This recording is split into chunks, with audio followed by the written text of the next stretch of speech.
They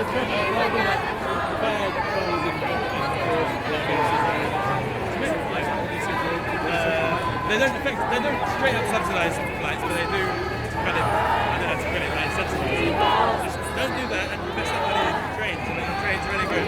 So they're cheaper and everyone wants to use them.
Plus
chaud que le climat, on est plus chaud. Plus chaud. Plus chaud que le climat, on est plus chaud. Plus chaud. Plus chaud que le climat, on est plus chaud. Plus chaud. Plus chaud que le climat, on est plus chaud. Plus chaud. Plus chaud que le climat, on est plus chaud. Plus chaud. Plus chaud que le climat, on est plus chaud. Plus chaud.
Someone a lot of you will know, Chris Mitchell for the GMB Trade Union. Solidarity with the workers is essential. Chris.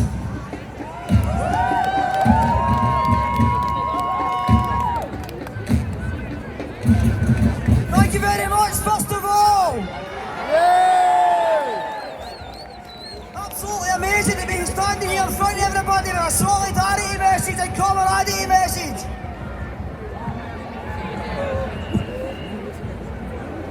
Big shout out first for the striking workers of the Cleansing Department. Big shout out, yes!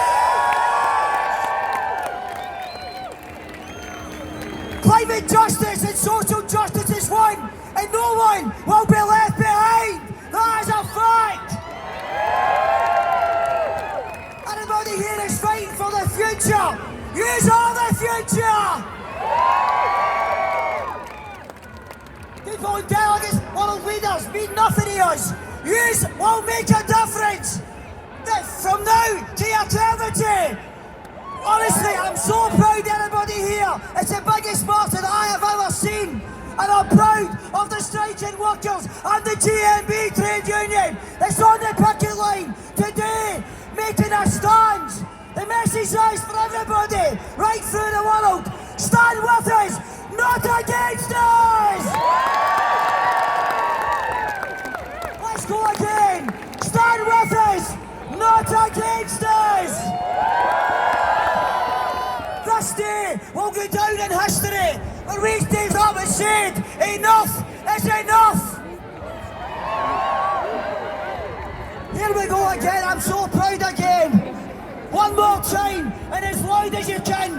all the way back to the city chambers. Let your voice be heard for the striking workers and the climate change activists and the GMB trade union and everybody standing here today. Stand with us, not against us. Well done, buddy. Solidarity, brothers and sisters. Keep it moving. Yes. Thank you. Thank you very much.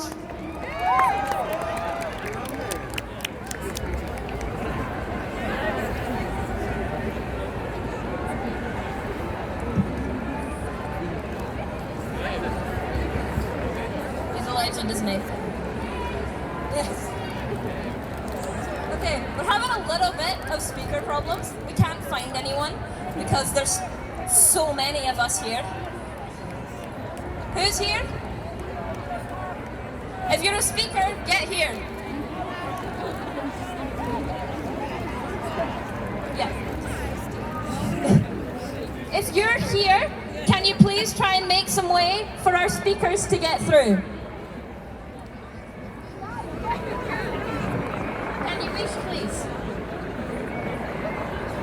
You will get Greta.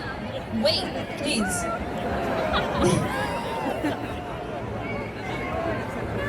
Okay.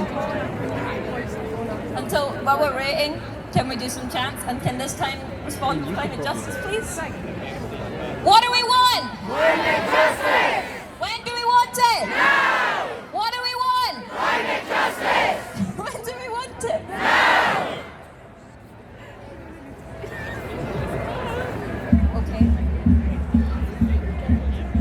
Do we have any of our speakers? I'm so sorry about this.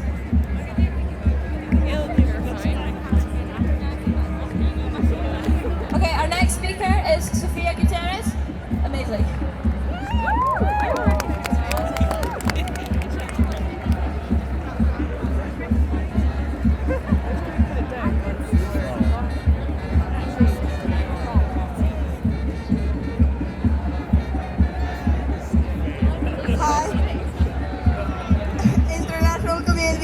Especially from the global north.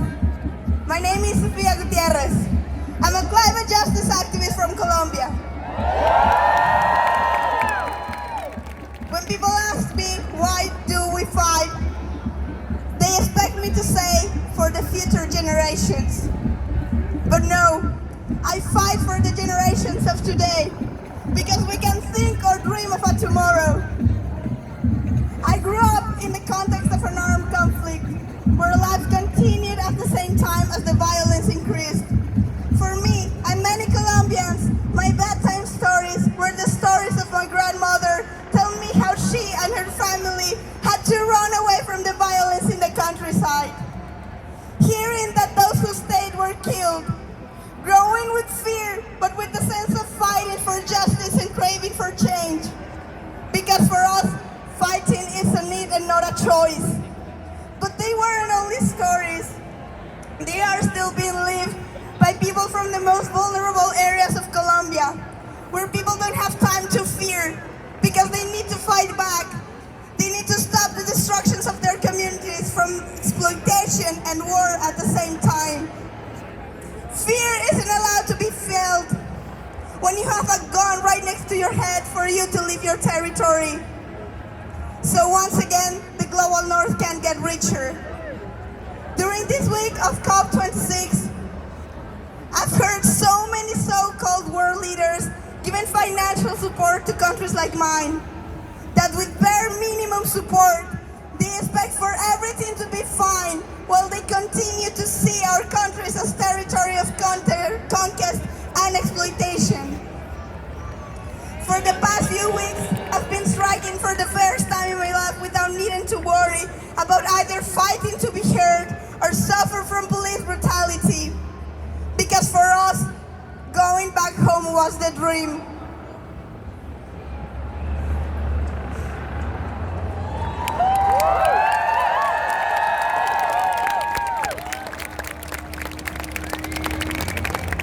And still, as a climate activist from the city, I have the privilege of having that dream.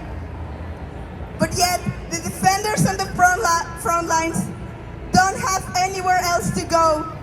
Their fight never ends until their life does.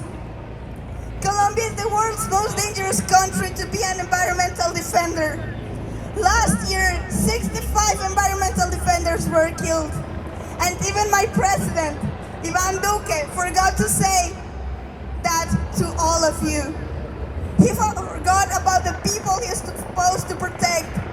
Yes, Duque, I'm talking to you. Y de esto te hablo, viejo. And COP will end. And you'll all go back home today and continue with your lives. But I hope you don't. I hope you always have in mind what countries like mine are facing every day. I hope you join the fight and stop the climate crisis, because we need for you to end what you started. And dear world leaders, I hope that you use the power that you have to make the right choices. Because right now, you're using it to spill blood in countries like mine. You have the responsibility and the privilege to end this. So what are you waiting for? Haven't you realized that we don't have more time? We can't handle it anymore. It's in your hands to change the world, but you're not doing it. We need a systemic change, because for us, people over profit is a need and not a choice. And no, nothing has changed. Everything is just getting worse. Start acting so we can have the chance to even dream of a tomorrow, because you owe it to us. Let us dream.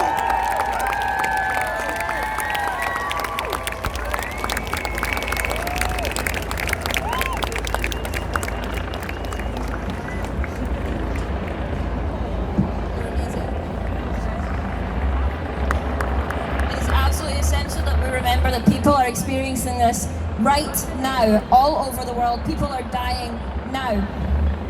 And there are people who are causing that death. So with that, I would like to bring up Aisha Siddiqa to talk from Polluters Out. Aisha? Mic check. Okay, before I talk, I have friends in the back who are speakers. So Helena, the Gualinga family, if you guys aren't in the back, can you please make space for them? Okay. All right. So, my name is Aisha Siddiqa. I come from northern region of Pakistan, right under the Himalayan mountains and besides the Chenab River. In my culture, we are taught from an early age that the earth is a conscious being, that it is aware of each human and animal that resides on it, from the ants to the elephants. And the earth not only feels our footsteps, but is aware of the tone with which we take them. It knows when we tread on it with arrogance and disdain and commit atrocities on it. And it keeps a record. We learn that we are as close to the earth as we once were to the wombs of our mother. Just like animals and plants, humans evolved to survive in their specific habitats. There is symbiosis between the mountain people and the mountains, between the river dwellers and the river, and between the desert and the people of the desert. That when they are removed or forced to leave, the feeling of loss is mutual and is felt both by the earth and the displaced. That the sense of homelessness is one of the most violent pains one man can inflict on another. That we are mere visitors, passers-by, and when we return to the earth, we go empty-handed. I became involved in the climate movement not because I wanted to protect the environment, although that is a very important and necessary reason. I became involved because the global north has slaughtered, bombed, and starved my people to death in the name of oil.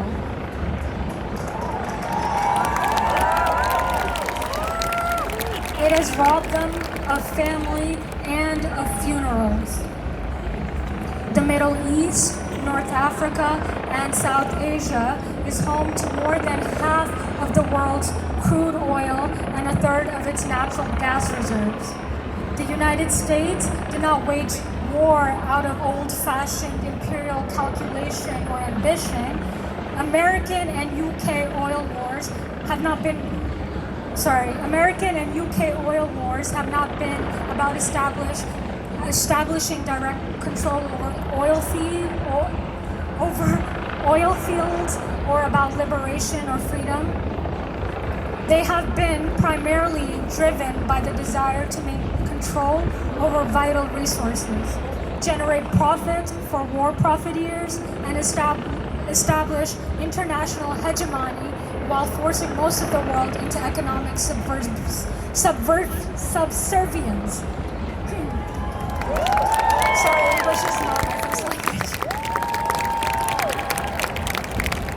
To achieve this goal, it has assassinated both Democrats and dictators, targeted reactionary governments and revolutionary movements, and created apartheid regimes all over the Middle East and South Asia. The U.S. Department of Defense has a larger annual carbon footprint than most countries on Earth, and it also is the single largest polluter on Earth. Its military presence in my region has cost the United States over $8 trillion since 1976. It has contributed to the destruction of environments in Afghanistan, Iraq, Iran, the Greater Persian Gulf, and Pakistan.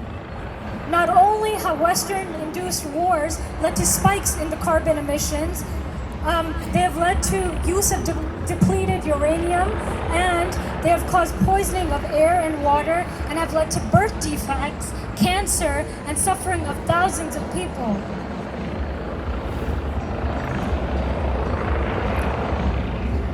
Oftentimes, when an interviewer asks me, what are your hopes for the future? It takes every iota of hope for me to make a bet on humanity. I don't have the heart to tell them that oftentimes I see nothing but blankness when I look at tomorrow. I find myself stumbling here in time as a witness and as a participant. This is what happens when you keep surviving while the people around you die. I've lost a 19-year-old cousin, a 7-year-old cousin, both of my grandparents to polluted water, to greed and destruction. My people's heads have been torn from their bodies, limbs severed all over the floor. Everything I could have lost, I already have. That's why it often makes me an unwanted candidate on big platforms. History has done more damage to my people than my words can to my reputation, and all I've got are my words. If you kill us,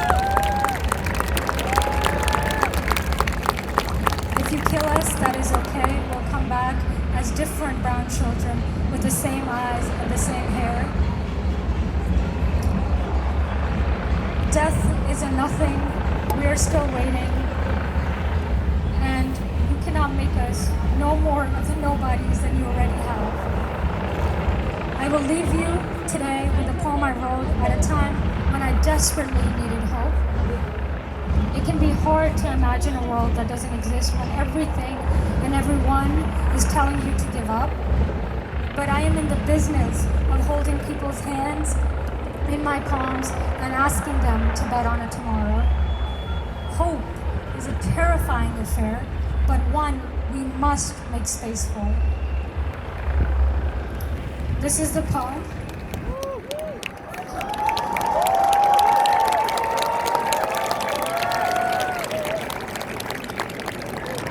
It's called On Another Panel About Climate. They asked me to sell the future, but all I've got is a love poem. What if the future is so soft and revolution is so kind that there is no end to us in sight? Whole cities breathe and bad luck is bested by a promise to the leaves. To withstand your own end is difficult. The future frolics about, promise to no one, as is her right. Rage against injustice makes the voice grow harsher yet. If the future leaves without us, the silence that will follow will be an unspeakable nothing. What if we convince her to stay? How rare and beautiful it is that we exist. What if we stun existence one more time? When I wake up, get out of bed, my 7-year-old cousin with a ruptured belly tags along. Then follows my grandmother, aunts, my other cousins, and the violent shape of their drinking water. The earth remembers everything. Our bodies are the color of the earth, and we are nobodies. Been born from so many apocalypses. What's one more? Love is still the only revenge. It grows each time the earth is set on fire. But for what it's worth, I'd do this again. Gamble on humanity 100 times over. Commit to life, onto life, as the trees fall and take us with them.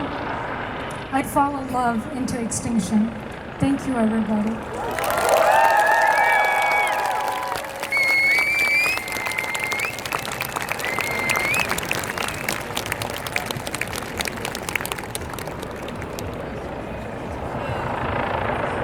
I think that was absolutely beautiful. I don't know about you guys.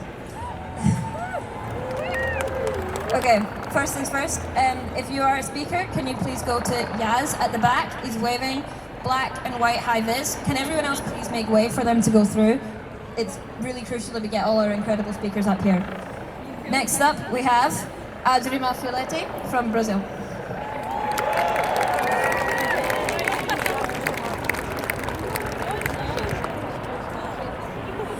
Imagining waking up in the middle of the night with the wind blowing out at your window. It's another cyclone that has arrived.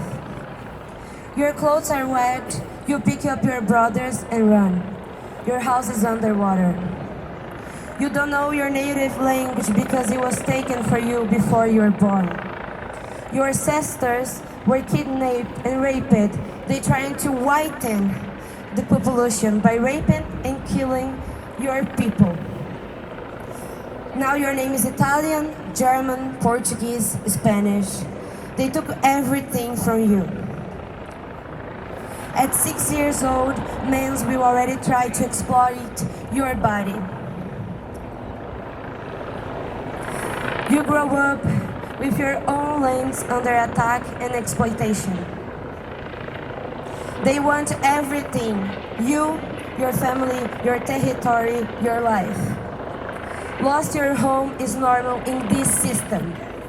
Running out of food, seeing your brothers and sisters with stomach pain from hunger. It's the system.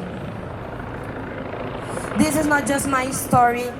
It is a story of many indigenous and Brazilians who continue to be marginalized and silenced. Tell their stories. Remember their names. We are not just numbers. We have been killed from years. We have been suffering by this system and by this climate crisis from years. One more thing. I ask you to look at Brazil. Our president, Jair Bolsonaro, is not here because he doesn't have the capacity to handle all of his lies. Because he's lying all the time. He's lying about Brazilian people.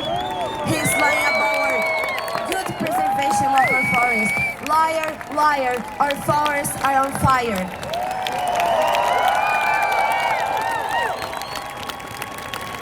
We are in an emergency. Our country is collapsing, paying debts from the global north and suffering for the government's genocidal policies. Global north, global leaders, Bolsonaro, we will not let you destroy us. The fight continues to the last drop of blood. Nadie é ilegal em terra roubada. Ninguém é ilegal em terra roubada. No one is illegal on stolen land.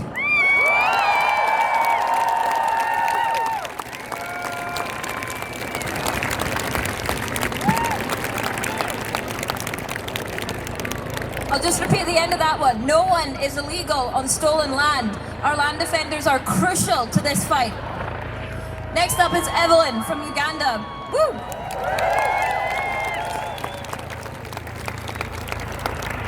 Hello. Hi everyone. I hope you're all fine. I know it's really cold, but thank you all for joining us. My name is Evelyn Acham.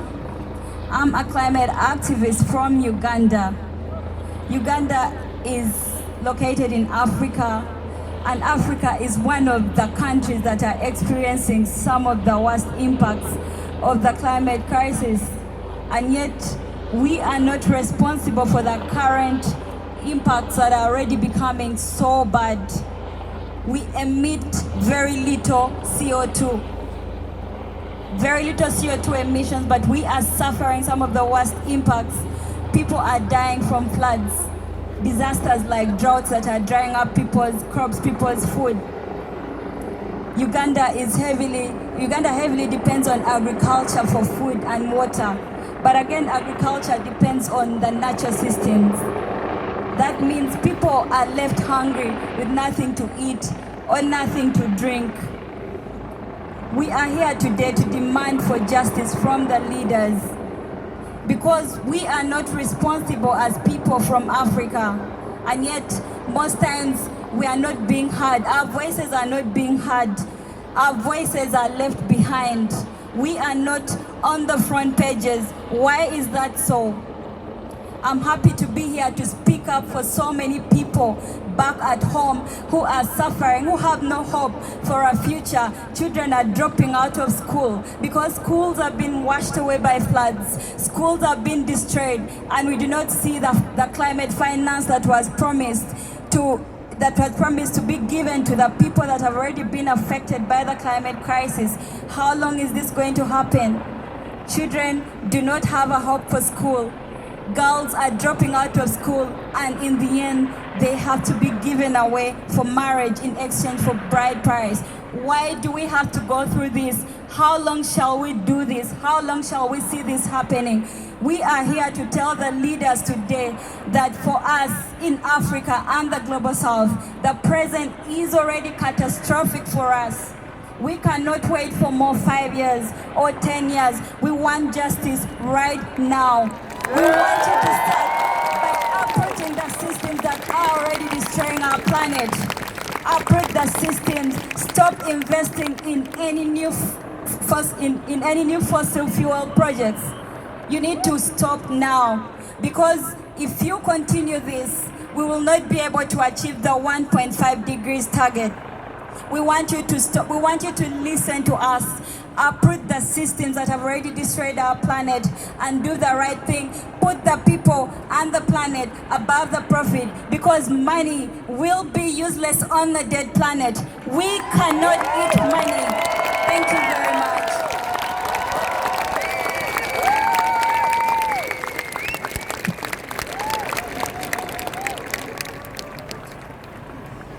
Up next, we have someone from our second one from the UK, is Michaela Loach from the Stop Campbell campaign, and she's also one of the young people taking the UK government to court on climate change.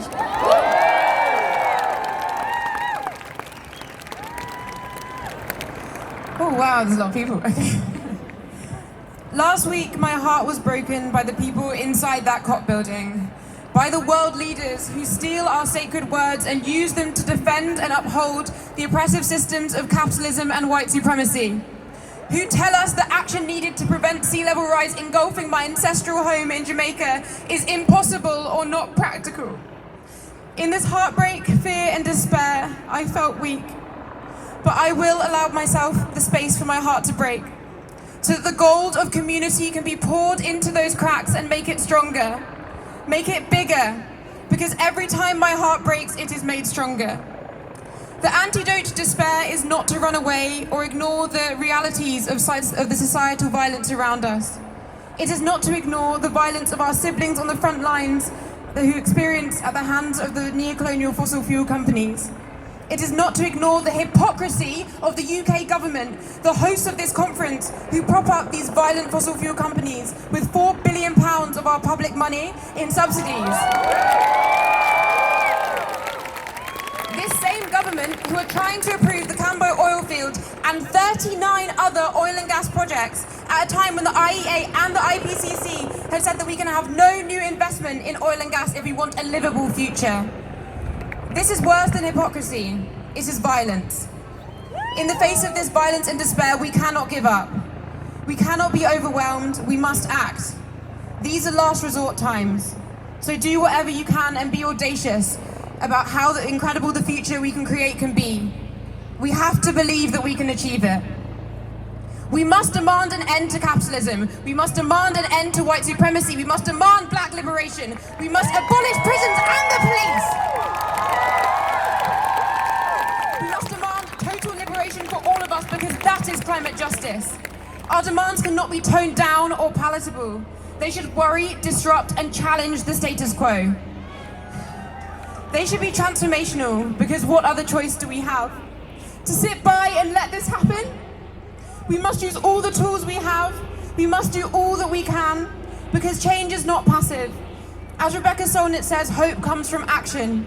It's not a lottery ticket that we sit on the sofa hoping that we'll be lucky. It's an axe we use to break down doors with in an emergency. We are that axe. We will break down those doors together, and we must.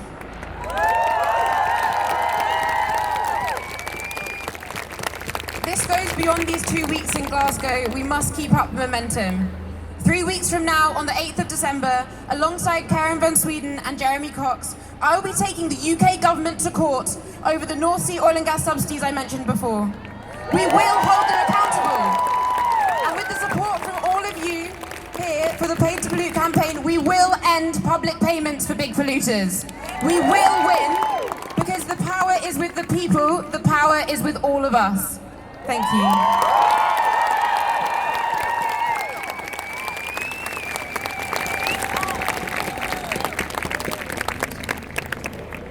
It is so important that we hold our leaders accountable to this crisis, especially the UK government, which is historically one of the biggest emitters. Up next, from Youth for Climate Argentina, we have Nina.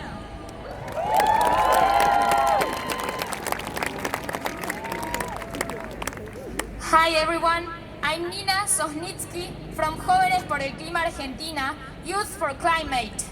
I'm from Tucumán, a province in the north of my country, which is the poorest in the northwest, with a 46.2% poverty rate.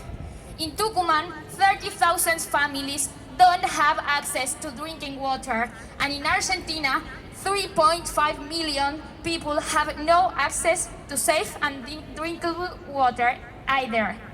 Last year, we saw news everywhere that water began to be listed on the Wall Street market. We are talking about the most basic human right of all. Water cannot be a commercial privilege. The members of an original community in Salta, north of Tucumán, have to walk several kilometers to find drinking water. On top of that, the only containers to carry water that they have access to are empty glyphosate shards that the producers of a soybean monoculture, which is almost on their territory, threw onto the side of their homes. Argentina is the country that applies the most agrotoxins per capita, ensuring the expansion of the agricultural frontier and damaging ecosystems. In addition to this, last year approximately 1.5 million hectares were burned. I have no doubt that every fire is political and that droughts, which are becoming and will be more frequent, are also political. We could endlessly continue mentioning concrete data and examples of subjugation on most vulnerable sectors. We could write volumes about it. there is a common denominator that I cannot fail to mention. These injustices arise from an extractive and withering production system, and they are replicated not only in Tucumán, but also in Argentina, in Latin America, and throughout the global south. The current model of an environmental depredation responds to the logic of a globalized capitalist economic model and to the demands of a world market, a system that is based on commodification of nature, a system designed for a few at the expense of a majority that deepens social gaps and consolidates the consequences of the climate crisis. This model is the result of the imposition of a project of clan misery by the imperialist powers on the north on the people of the south. The climate crisis affects us all, but the crucial point is to understand that it does not affect us all in the same way. The global north is responsible for the debt in human and ecological terms suffered by the global south. It is no coincidence that in the regions where extractive megaprojects are deployed the most, there is more poverty and hunger than in the countries the people responsible for these megaprojects come from.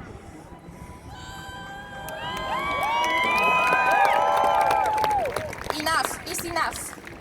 It's time for those who see our land as an open door to exploit natural resources to begin rethinking what the meaning of the concept development really is. No, it's not fair what we are going through as humanity. However, here we are, striking in Glasgow as leaders decide what's better or worse for our future. I know, guys, I know, we are sick. We are sick of the blah, blah, blah.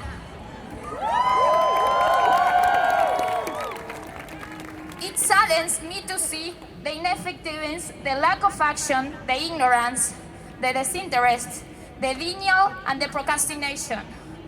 But look around us. It isn't incredible? I'm excited to be standing here with you, thinking that the same collective activist action I developed in my country, each one of you develops in your own homelands. Come on, despair is not an option. Let's not lower our arms. The way is definitely collective, and the revolution will be always in the streets. Remember, if the present is one of struggle, the future is forever us. Si el presente de lucha, el futuro es nuestro. Thank you very much.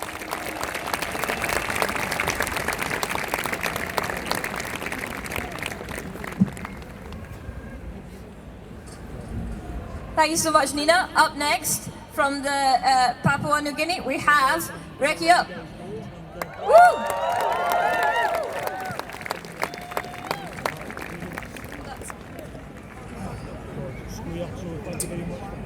Good afternoon, Glasgow.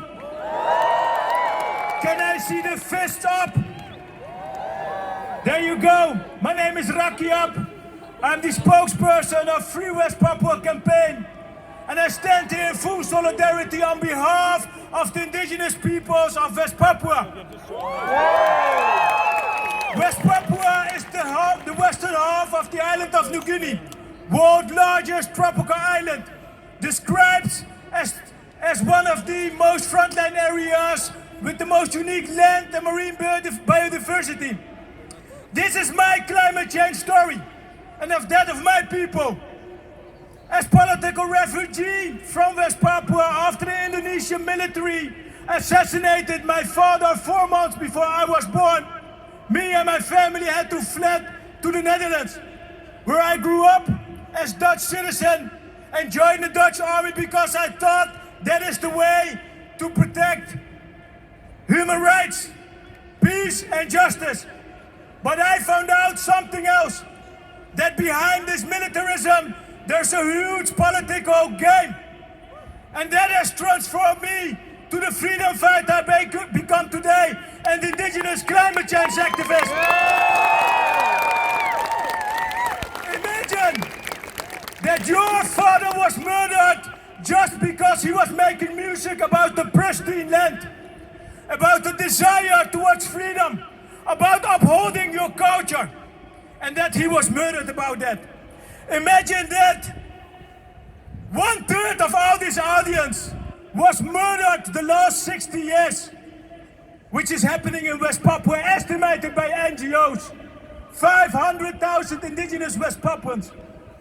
Once the home of the indigenous West Papuans, New Guinea Island has become a colonized land by Indonesia today, having world's largest gold mine owned by a US mining corporation, BP with having their one of the largest LNG gas projects, and palm oil companies destroying our ancient lands. World's third largest lung threatened with extinction are how the people. If I reflect you, our current status, 4.6 billion years of life to just 10 years to prevent irreversible destruction of Earth's ecosystems. What does innovation and development mean? So this is what climate justice is about. And if I may reflect one of the outcomes of the UN IPCC that states that just 5% of world's populations exist of indigenous communities, have preserved more than 80% of world's remaining biodiversity. They are the most important stakeholders who've been ignored at Cop26. Let me underline that. And if I may show you one other number, that 96% of all deforestations due to coal, mining, fossil fuel, cattle, happens on the same indigenous lands such as the Amazon, West Papua and other parts of the global south. So the climate crisis happens on indigenous lands and is still happening there. But we have a way out. But we are not climate victims. We became climate leaders. Can I see fists up? We are the protectors of world's ecosystems. And yesterday, under the leadership of the provincial government, an indigenous-led government in waiting by His Excellency President Wendam, we have launched a green state vision. Go visit it, www.greenstatevision.info. We are taking the lead. We know how to manage pristine land. We know how to protect the world's third largest rainforest and preserve the world's largest tropical island. And we are taking the lead, kicking out these polluters and offering the world a solution. Thank you very much.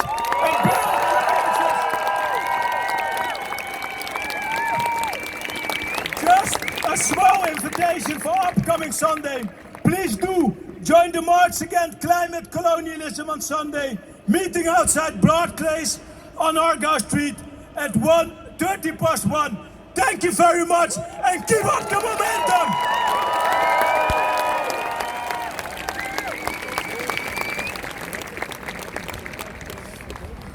That was absolutely incredible. We have to stand with our land defenders, especially in the Pacific where they're facing effects right now and have been facing them for decades now. This is not a future problem anymore.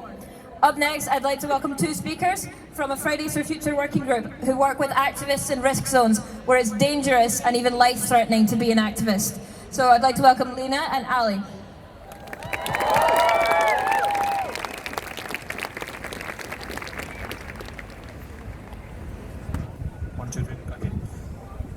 We are Ali and Lena from the Fridays for Future Activists and Risk Zone Task Force, which has and is supporting activists at risks since early 2019. In the past few weeks, we have been working with all of our capacities to evacuate climate activists from Afghanistan. Afghanistan, a country that has been at war for more than 40 years. Generations have fought and sacrificed a lot for the end of the war and have worked hard with care to rebuild their homeland, to make a sustainable future for Afghanistan possible. Once activists in Afghanistan called for help, we started our operations and managed to evacuate around 50 people so far. 3 of those young people are Camila, Ahmad, and Madina. Camila's life has been in danger because she is a young woman, bravely fighting for climate justice. She has now been evacuated to Pakistan. After the Taliban took over, she has received many death threats. But let us quote her here. So far, we have worked together to protect the environment. If you really work for the environment to save people, we work with you. And now we ask you to cooperate for a visa in a country for a better life and future. Now I live in Pakistan in unknown circumstances, alone and away from my family. I am a girl. I am vulnerable even in Pakistan. I'm very worried and anxious, and my family is worried about me. I do not sleep well at night until the morning. My tears flow. My heart is full of despair. Maybe you understand what such a life is like? If it's difficult to understand, just spend one night in a place where your future is unknown, away from family or friends. Then you will know about me. So with tears in my eyes and my heart in despair and in a state of distress, I ask you to help me as soon as possible. I am a person. Can you bring me to a safe country? Doesn't your heart